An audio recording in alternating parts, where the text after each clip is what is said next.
জালুকবাৰীত গভাই চোৰক লক্ষ্য কৰি আৰক্ষীৰ এনকাউণ্টাৰ। আৰক্ষী গুলীত আহত চোৰ আজনবী আলী। আৰক্ষী কবলৰ পৰা পলাবলৈ চেষ্টা কৰাৰ সময়তে গুলী চালনা। ভৰিত গুলী লগা চোৰটোক GMCHত ভৰ্তি।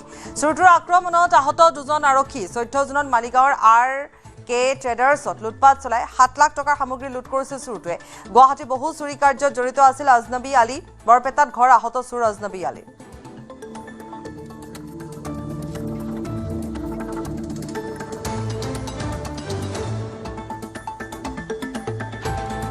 ভৰিত গুলী লাগি বৰ্তমান GMCHত ভৰ্তি হৈ আছে।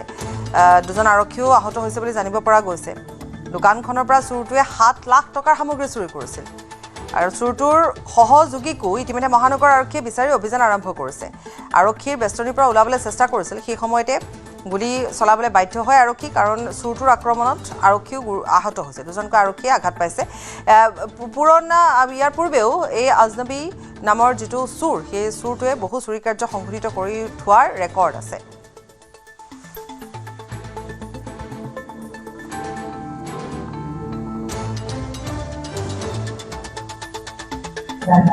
যোৱা ৰাতি এজন গভাইত চোৰ,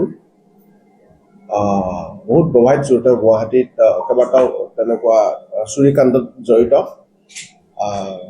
তেওঁ আমাৰ পুলিচক লৈ গৈ পলাব বিচাৰিছিলে আৰু তেওঁ পুলিচ চলাব লগা হ'ল আৰু তেওঁৰ ভৰিত গুলী লাগিছে।